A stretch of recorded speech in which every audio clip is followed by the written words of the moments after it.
시골 교회에서 오랫동안 목회를 하셨던 한희철 목사님이라는 분의 이야기입니다. 가구라고 해봐야 한 70여 가구 이렇게 옹기종기 모여 사는 마을이니까 그야말로 아주 작은 마을이었습니다. 그리 오래전 얘기가 아닌데 교인들이 성경책보다 호미를 들고 오는 사람이 더 많았고, 또 간혹 때로는 헌금함에 호박이며 당근이며 꽃송이들이 이렇게 들려 있을 때가 더러 있었답니다. 처음에는 낭만적인 목회를 하셨는데 목사님이 오랜 기간 동안 목회하시면서 목사님의 목회적인 근심이 시름이 점점 깊어갔습니다. 담배님 말리던 흙집을 이제 예배당으로 개조해서 이제 목회를 하시는데, 품앗이야 하는 교인들이 많으니까 주일에도 낮 예배 시간에 나오지를 못하고 연세 많으신 노인들하고 학생들이 모여서 그렇게 예배를 드리는데, 목사님 말씀이 이제 마치 꽃감꼬치에서 이렇게 꽃감 하나씩 빠져나가는 것처럼 자신의 옛 신앙에 기대서 신앙생활을 한다는 것이 참 어렵더랍니다. 정말 이 땅에 예수 그리스도는, 또 하나님의 사랑은 어떤 모습으로 존재하는 것일까 하는 그런 질문, 마땅히 물었어야 할 질문인데 무서워서 묻지를 못했답니다. 혹시라도 그토록 무서운 결론에 이를까봐, 혹시라도 이 목회 의미 없다 하는 그런 아주 결론에 다다르는 것이 그저 내심 무서워서 미루게 되더라는 겁니다. 하나님은 이 땅에 무슨 의미일까? 그 질문을 늘 피했지만 피할 수 있는 질문이 아니잖아요. 피하면 피할수록 목사님의 이 마음에 또아리를 틀면서 계속 이제 그런 질문이 생기는 겁니다. 한 해, 두 해, 다섯 해, 여섯 해가 지나가는데도 아무런 해답 없이 목사님의 믿음도 점점 메말라갔고, 목사님의 마음도 메마르고, 목사님의 시선도 메말라가던 어느 주일이었습니다. 주일 이 강대상 앞에 제단 화병에 이제 담배꽃이 이렇게 놓여 있더라는 겁니다. 경림이와 은희라고 하는 그 중학교 다니는 여학생 두 명이 꽂아둔 꽃인데, 이게 아이러니컬하잖아요. 강대상에 있는 담배꽃, 이게 좀 어울리지 않는 것 같아서 계속 예배를 드리면서 눈이 이 담배꽃을 향해 가더라는 겁니다. 근데 그날 목사님이 큰 은혜 받았다는 거예요. 담배꽃, 불쌍한 꽃, 피기만 피면 무섭게 잘리고 마는 꽃. 담배에게서 중요한 것은 담배 잎이기 때문에 꽃으로 갈 그 양분을 잎으로 돌리고자 꽃이 피기만 피면 사람들이 칼로 낫으로 그냥 툭툭 잘라버리고 만다는 겁니다. 그러니까 여느 꽃처럼 어느 한 사람 그 아름다운 모습을 보아주는 사람도 없고, 또 그 향내를 맡아주는 사람도 없는 바로 이 잎을 위에 꺾인 꽃. 거기서 목사님은 이 잎을 위에 꺾인 꽃의 모습으로 이 땅에 하나님의 사랑이 여기 임하고 계시는구나, 그렇게 하나님의 사랑을 발견하고는 가슴이 먹먹해지도록 울컥했다는 이야기입니다. 이렇게 사랑을 느끼고 보니까 이제 주변의 모든 것이 하나님의 사랑으로 느껴지게 했습니다. 산골짜기 작은 밭, 그저 폐 비닐을 옷으로 삼아서 이렇게 서 있는 허수아비 하나를 보더라도, 이 산꼭대기 이 밭에, 이 산골짜기에 이 주인은 무슨 생각으로 이 폐 비닐 옷 허수아비를 세웠을까 하다가도 그 허수아비 위로 아스라이 이 골고다 언덕에 예수 그리스도의 모습이 겹치면서 엘리 엘리 라마 사박다니 하는 그 말씀이 마치 펄럭이는 비닐을 통해서 아주 처절한 이런 낮아짐의 모습으로 들리기도 하고, 또 목사님의 마음을 찌르는 그런 처절한 자기 찔림으로, 그렇게 골고다 언덕 십자가가 폐비닐 허수아비와 겹쳐져서 눈시울이 뜨거워진 적도 한두 번이 아니었다 하는 그런 이야기입니다. 오늘 본문에 사도 바울은 말하기를 첫 절에 이 일에 대하여 우리가 무슨 말을 하리요, 할 말을 잃어버렸다 하는 겁니다. 큰 사랑 앞에서 해야 될 말을 잃어버렸다는 겁니다. 바울은 자기 자신을 죄인의 죄수라고도 표현했고 만삭되어 태어나지 못하는 자라고까지 표현한 적이 있습니다. 그렇게 자신의 나약함과 또 아주 비천함을 고백했던 사람입니다. 또한 오라 나는 공고한 사람이로다. 누가 이 사망의 몸에서 나를 구원해내랴. 그렇게 처절하게 부르짖었던 사람입니다. 비참한 자신의 모습을 고백했습니다. 그럼에도 불구하고 하나님의 큰 사랑을 깨달았습니다. 내가 알지 못할 때 그가 나를 사랑하셨고, 내가 죄인들 되었을 때 그가 나를 부르셨고, 심지어 내가 하나님과 원수 되었을 때 그가 나를 사랑하셨다. 내가 사랑을 주께 드리기 이전에 벌써 오래전에 그는 나를 사랑하셨다. 이렇게 깨달았습니다. 다메섹으로 예수 믿는 사람 핍박하기 위해서 가는 도상에서, 그 다메섹 도상에서 부활하신 예수 그리스도를 만났습니다. 그러나 깊이 또 생각해 보니까 다메섹 도상이 아니었어요. 갈라디아서 1장에 그가 말하는 것과 같이 어머니의 태로부터 택장함을 받고 만세 전에 나를 택하시고 그가 나를 사랑하셨습니다. 그래서 이 일에 대해 내가 무슨 말 하리요. 큰 사랑 앞에 지금 할 말을 잃어버린 이 믿음의 소유자의 믿음의 고백이 여기 있습니다. 우리가 너무나 잘 아는 탕자도 아버지 앞에서 할 말을 잃었습니다. 아버지 앞에 가서 무슨 말을 해야 될까 늘 연습했죠. 대사도 연습했습니다. 품꾼의 하나로 여겨주시옵소서, 품꾼의 하나로 여겨주시옵소서. 늘 연습하면서 갔지만 그 대사는 아버지 앞에서 해볼 수가 없었습니다. 어떻게 나를 대해주실까 근심하여 왔지만 돌아와 보니 여전히 아들로 사랑하시고 잔치까지 베풀어 주시는데 할 말이 없습니다. 자기를 보아서는 무엇인가 해야겠지만 기뻐하시는 아버지의 모습을 보니까 뭐라 할 말이 없습니다. 할 말을 잃어버렸습니다. 돌아왔기 때문에 사랑한 것이 아니라 이미 사랑하셨습니다. 돌아오기 전에 사랑했습니다. 돌아왔기 때문에 용서한 것이 아니라 이미 오래전에 용서하시면서 오래오래 기다리셨습니다. 오늘 성경이 특별히 말하는 끊을 수 없는 하나님의 사랑. 바울은 이 사랑을 구체적으로 33절에서 우리를 의롭게 하시는 그분의 사랑이라고, 의롭게 여겨주시는 하나님의 사랑이라고 그렇게 이야기합니다. 죄인을 사랑하시는 것이 아니라 의인으로 사랑하시는 겁니다. 탕자로 여기시고 불쌍해서 사랑하시는 것이 아니라 의롭게 사랑하는 아들로 사랑하신다는 겁니다. 소망 없는 자로 사랑하시는 것이 아니라 소망 있는 자로 사랑하시고, 구제불능한 자로 사랑하시는 것이 아니라 오늘도 하나님의 거룩한 일에 꼭 필요한 자로 그렇게 사랑하시는 겁니다. 내가 나를 볼 때는 이거 필요 없는 존재예요. 내가 나를 보고 아버지를 보면 아버지가 보이지 않습니다. 나를 보고 십자가를 보면 십자가를 볼 수 없습니다. 그러나 기뻐하는, 정신없이 기뻐하는 아버지를 보고 나를 보니까 나는 소중한 아들입니다. 이렇게 사랑하시는 겁니다. 사랑할 만한 자로 여겨주시고, 자격이 없지만 사랑할 만한 자로 자격을 주시고, 창조적으로 주도적으로 사랑하신다는 겁니다. 아들, 이 한마디를 생각하면 정말이지 그저 천지도 아득한 눈물입니다. 사실로 더 이상 할 말이 없습니다. 그런데 여러분 한번 곰곰이 한번 생각해 볼까요? 그런데 오늘 우리를 보면 우리는 할 말이 많습니다. 바로 여기에 믿음의 결핍이라는 우리의 믿음의 문제가 있습니다. 오늘 제가 특별히 31절부터 39절 중에 32절을 오늘의 말씀으로 잡았는데, 여러분 오늘 이 32절을 여러분 어떻게 읽으십니까? 오늘 32절에 보시면 자기 아들을 아끼지 아니하시고 아들까지 내어주신 분, 아들에 대한 이야기를 계속 하시는데, 여러분 이 아들의 액센트가 있으세요? 아니면 그 아들과 함께 모든 것을 주신다는 그 모든 것에 우리가 악센트를 놓습니까? 그래서 우리는 어떤 분들은 32절에 슬쩍 그저 없는 말 애드립으로 그저 몇 가지 이렇게 넣으시는 분이 있어요. 아들과 함께 또한 다른 모든 것도 주시지 않겠느냐고.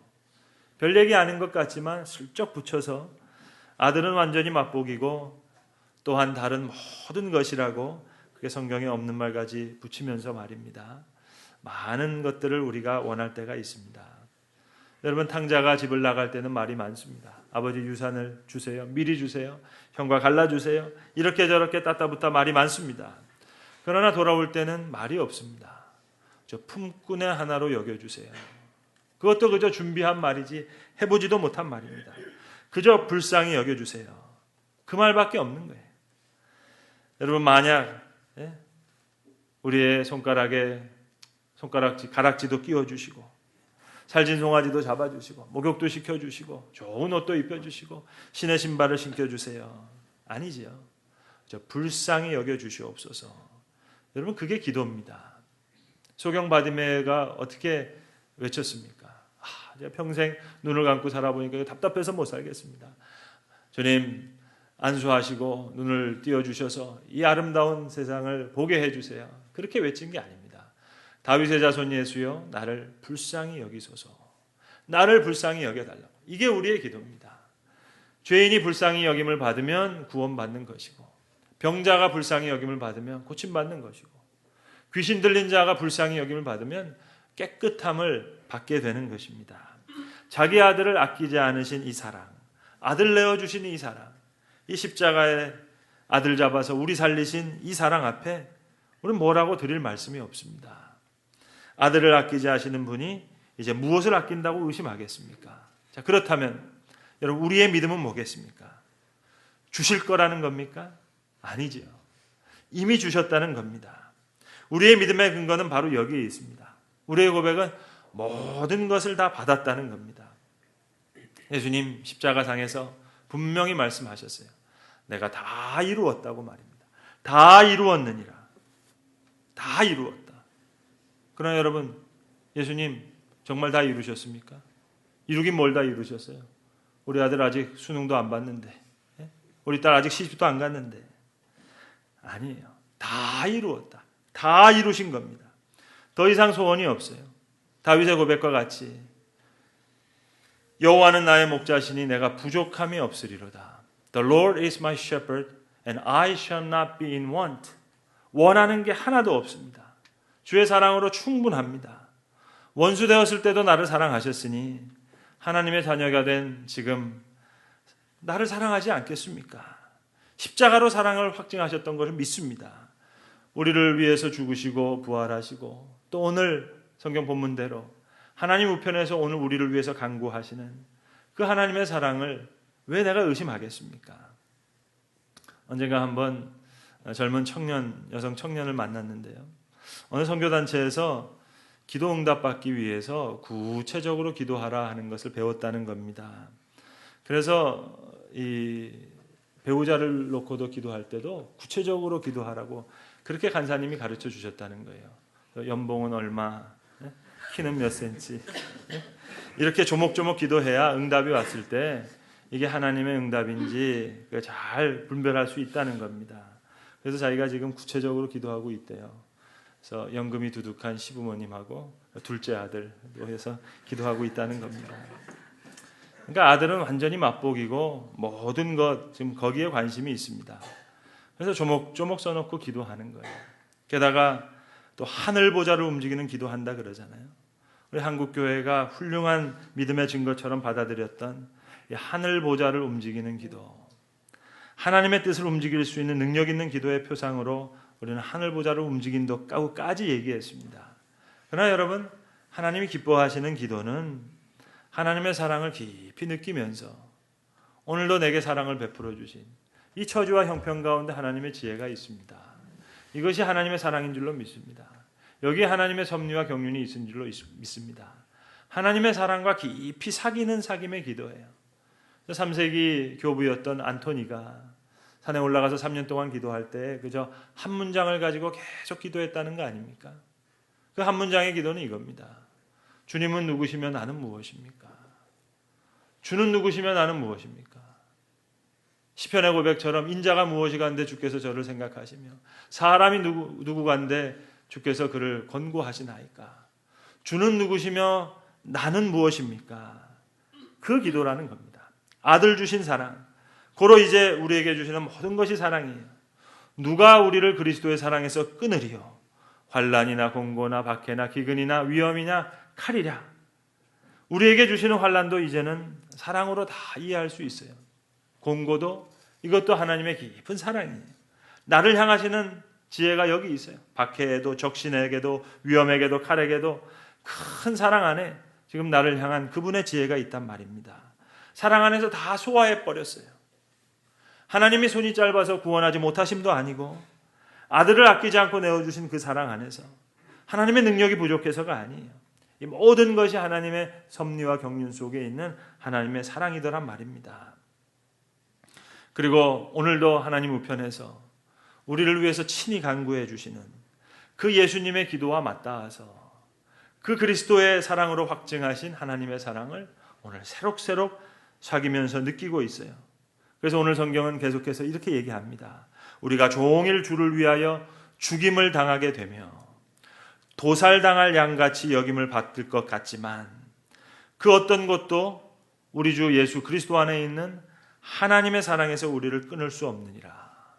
십자가를 통한 분명하고 놀라운 계시를 지금 믿고 있어요. 확신을 받고 있어요. 대형 박물관장을 지냈던 필립스 공이 로마서를 예찬하면서 이런 얘기를 했습니다.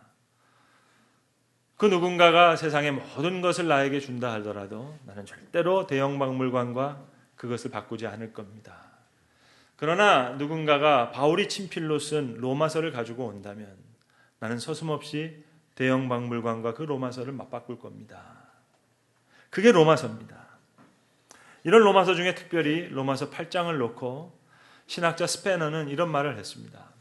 천재지변이 나서 세상에 있는 모든 성경이 불타버린다 하더라도 로마서 한 권만 있으면 우리는 구원받을 수 있다. 또다시 한번 천재지변이 나서 로마서의 성경을 다 태워버린다 하더라도 로마서 8장만 우리에게 주어진다면 우리는 구원 얻을 수 있다고까지 했습니다. 자, 이러한 로마서 8장을 놓고 바울이 이해한 예수 그리스도는 누구냐 하는 바울의 기독론을 신학적으로 설명드리면 이렇습니다. 이것은 여러분 대단히 중요한 신학적인 설명입니다. 바울의 기독론의 특징이 있어요. 그건 뭔고 하니 바울은 예수의 생애에 대해서 별다른 관심을 갖지 않습니다. 이것이 복음서와 바울 서신의 가장 큰 특징이에요. 베들레헴 말구유에 그분이 오셨다. 동정녀로 탄생하셨다. 동방박사가 와서 경배했다. 바울은 아무런 관심이 없어요. 수많은 이적을 예수님께서 행하셨습니다. 오병이어로 5,000명을 먹이시고 죽은 나사로를 살리시고 무리를 걸으시고 바울은 아무 관심이 없습니다. 예수님께서 말씀하신 그 많은 비유의 말씀, 산상수훈의 말씀, 바울은 바울 서신에서 어느 하나에도 관심을 두지 않아요. 십자가의 사건을 설명할 때도 복음서와 바울 서신은 완전히 접근법이 다릅니다. 가야바의 재판, 빌라도의 재판, 그런 예수님의 생애와 관련된 언급이 단 한 번도 없습니다. 바울이 이해한 예수 그리스도는 이거예요. 그의 기독론은 이것입니다. 창세전부터 하나님께서 우리를 위하여 자기 아들을 유기하시기로 예정하셨다. 그렇게 마음을 먹으셨다. 이것이 바울의 이해입니다. 베드로의 이해와도 다르고 야고보의 이해와도 다르고 요한과 같은 다른 제자들의 이해와는 완전히 달라요. 그래서 다메섹 도상에서 자신을 부르시는 그 사건을 나를 의롭게 하신 사건이라고 그렇게 이야기합니다. 그래서 바울은 확실하게 복음을 이해할 수 있었어요. 그래서 로마서에서 복음에는 하나님의 의가 나타나서 이게 바울의 복음 이해입니다. 심지어 복음에는 하나님의 사랑이 나타나서 그렇게 표현하지도 않아요. 복음에는 하나님의 능력이 나타나서 그렇게 표현하지도 않아요. 오직 하나, 복음에는 하나님의 의가 나타나서 내가 원수 되었을 때 예수 믿는 사람을 핍박하기 위해서 다메섹 도상으로 가는 와중에 부활하신 예수 그리스도를 만났어요. 그가 태로부터 택정받은 나에게 불러주셨다. 그가 미리 나를 부르시기로 작정하시고 십자가의 사건으로 나를 의롭게 하시고 그리고 부활의 사건으로 나를 영화롭게 하신다. 만세전에 그 아들을 내어주시기로 하나님이 작정하셨다. 이게 바울의 기독론입니다. 예수의 생애와는 아무 관련이 없어요. 복음서에 나오는 병자를 불쌍히 여기시고 그들을 위로하시고 상처를 싸매주시고 함께 사랑을 베푸시고 끝까지 용서하시고, 바울은 그렇게 예수 그리스도를 이해한 게 아닙니다. 그가 십자가의 사랑으로 나에게 의롭다 하심을 주셨고 부활의 사건으로 우리를 영화롭게 하셨다. 이것이 하나님의 계획이다.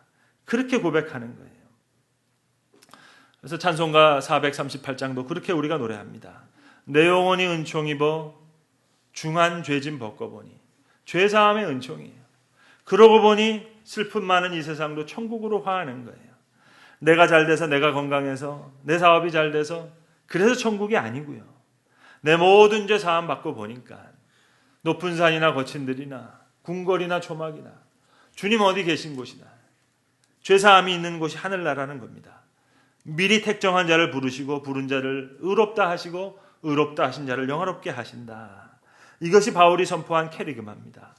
이 그리스도 예수를 통해 우리를 의롭게 하신 것, 십자가에 그 아들 잡아서 우리를 의롭게 하셨다는 겁니다. 아들을 죽이시고 우리를 살리셨다는 겁니다. 이 사랑, 자, 이 사랑이 우리의 죄를 이겨요. 내 모든 허물을 이겨요. 이 사랑에 대한 확신이 있기에 누가 정죄하리요? 누가 나를 사랑해서 끊으리요? 누가 송사하리요? 계속 그렇게 외칩니다. 여러분, 우리의 확신은 사랑에서부터 와요. 사랑에 대한 확신이 없을 때 우리는 흔들흔들거립니다. 가만 보면 우리가 어렸을 때 저도요, 부모님 앞에 이렇게 잘못하고 그러면서 용서를 빌 때 왜 그랬는지 모르겠어요. 엄마 한 번만 용서해 달라고. 그러고 나서 제가 한 번만 잘못한 게 아니거든요. 계속 잘못했거든요. 너 이거 하면 큰일 난다 했는데 지금 엄연히 살아가고 있어요. 사랑이죠. 사랑이 주시는 확신입니다. 한 번만 잘못했겠어요? 여러분, 우리가 고난당할 때 고난이 고난되고 아픔이 아픔되는 것은 사실로 죄책감 때문입니다. 내가 이 죄 때문에 이 고난을 당하는 건 아닐까. 그 마음 때문에 고통이 더 무거워지는 거예요. 혹이 병이 걸렸다고 해서 기도할 때 주님께서 너를 특별히 사랑해서 좀 쉬라고 병든 거다. 심지어 죽음까지도 이 괴로운 생활 빨리 정리하고 내가 있는 천국에 너를 데려가련다. 이렇게 말씀으로 느껴진다면 얼마나 좋겠어요. 그런데 죽음까지 마음속에 있는 저주처럼 느껴지니까 이게 괴로운 겁니다. 고로 의롭다함을 주시는 것, 이게 가장 큰 사랑이에요. 그래서 오늘 성경, 내가 의롭다 하리니 누가 송사하리요? 누가 정죄하리요? 누가 이 사랑에서 우리를 끊으리요? 고로 여러분, 우리는 모든 것을 받은 겁니다. 뭐가 좀 이루어지면 하나님 감사합니다 했다가 내 뜻대로 좀 안 되면 야, 나를 버리셨나 보다. 감기라도 걸리면 야, 저주받는가 보다. 이렇게 변덕을 부려서야 되겠습니까? 십자가를 보고 나를 보니까 내가 소중한 사람이란 말입니다. 기뻐하는 아버지를 보고 나를 보니까 나는 더 이상 탕자가 아니에요. 사랑받는 아들이에요. 돌아왔기 때문에 사랑하신 것이 아니라 유산을 주실 때부터 사랑이었어요. 다 잃어도 좋으니 살아서만 돌아와 다오. 우리를 의롭게 하시려고 사랑하시는 아들 잡아 우리를 살리셨다는 여러분, 이 이야기 상상할 수 없는 이야기입니다. 어떤 소설에서도 어떤 영화에서도 상상할 수 없는 얘기예요. 그런데 우리는 늘 듣던 얘기라서 여기에 감격이 없는 거예요. 저는 어려서 저희 집에서 가정 예배를 드릴 때 어머니와 저희 사형제는 다 모태신앙이에요.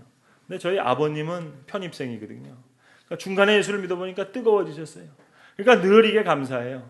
그 편입생의 특징입니다. 그래서 늘 가정 예배 때마다 십자가 얘기하면 우리 형제들은 또 그 십자가에 막 짜증을 내요. 여러분, 그렇게 하면 어떻게 되겠어요? 이게 모든 것인데 말입니다. 다시 생각해 보면 아브라함은 하나님의 사랑받아 그저 자기 아들 이삭을 드리려고 했으니 아브라함에게 베푸신 하나님의 사랑은 그나마 말이 되는 것 같아요. 모세가 받은 하나님의 사랑, 40년 동안 미디안 광야에서 고생했고 출애굽한 후에도 40년 동안 이스라엘 백성들 이끄느라고 수고했으니까 그 수고에 따라서 하나님의 사랑 받은 것, 그것도 말이 되는 것 같아요. 다윗도 그 어려운 상황 속에서도 기도로 찬송으로 하나님께 많은 영광 돌렸으니까 하나님의 사랑 받는 거 말이 되는 것 같은데 아무리 생각해도 은혜 받을 게 없어요. 은혜 받을 만한 자격이 없어요. 그런데 우리를 의롭게 하시기 위해서 아들을 잡아서 우리를 살리셨단 말입니다. 바울이 바로 그것을 이해한 거예요. 다메섹 도상에서 그리스도를 만났으니까 말입니다. 우리도 마찬가지예요. 이 사랑 앞에 할 말이 없습니다. 어떤 환난이나 공고나 박해나 위험이나 아무 할 말이 없어요. 모든 것을 사랑으로 느낍니다. 굳이 있다면 남는 것은 감사와 찬송과 헌신뿐이죠. 더 못 드린 것이 한스럽고 더 많이 하나님 앞에 헌신하지 못한 것이 죄송하고 그것뿐입니다. 더 큰 사랑은 이 세상에 있을 수가 없습니다. 바로 모든 것을 사랑으로 소화합니다. 우리를 향한 깊은 지혜로 소화하는 겁니다. 오늘 성경은 우리에게 분명히 말씀하십니다. 이 모든 일에 우리를 사랑하시는 이로 말미암아 우리가 넉넉히 이기느니라. 기도하겠습니다. 아버지 하나님, 아브라함과 같이 아들 이삭을 주께 드린 것도 아닌데 주께서 독생자 아들을 아끼지 아니하시고 우리에게 내어주셨습니다.